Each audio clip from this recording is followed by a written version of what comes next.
There are over 800,000 franchise units in the United States today, and those are owned by 700,000 individual franchisees. So as you go driving around in your neighborhood and you see all these brands that you see them as a franchise, it's important that you know that those franchises are not owned by the big, corporation. Most of them, 9 out of 10 are actually owned by single individuals and families that use that franchise unit as a way to have financial stability, pay their family bills, give their friends and family jobs, and, be able to have, financial freedom from a regular job. And so one of the big confusions in our country is that we see a franchise and automatically think this is a big corporation making tons and tons of money. And the truth is that it is actually individual family members that own that. Recently, a presidential candidate went to one of those franchises and there was a big news about it.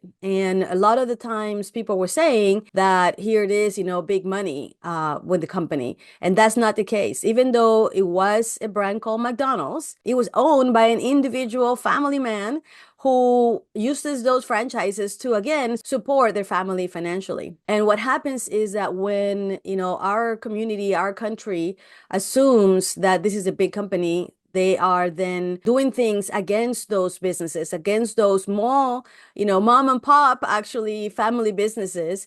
And who gets hurt are those individuals that own those franchises, as well as the employees that work in those units. For example, I remember when I worked at Domino's Pizza as a unit manager. So I was a manager of a store, and our founder and CEO at the time, Tom Monahan, he's a very devout man, very religious, and he made some comments that were considered unacceptable by some group members. And what ends up happening is that actually me in my little store, working in my job, I was affected because at the time we used to wash our uniforms in a local laundromat. We didn't have a washing machine in our store. So every couple of days, we'll take our dirty uniforms, we'll take them to the local laundromat, and have them washed. And I remember going back to the laundromat to pick up the uniforms when they were ready. And someone had taken them out of the washing machine and thrown them in the trash. And here I am now with a bunch of the uniforms that I needed for my people to be able to have a job, to be able to pay their own bills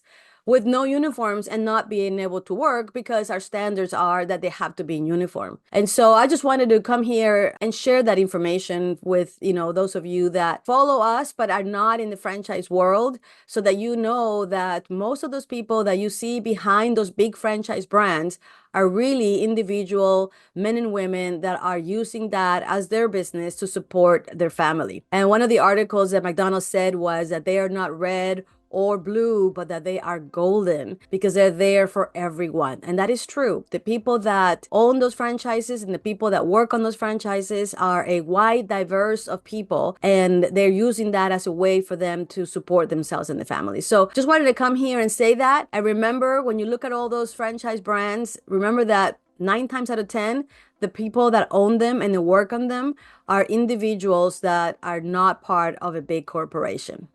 Thank you, and we'll see you in the next one.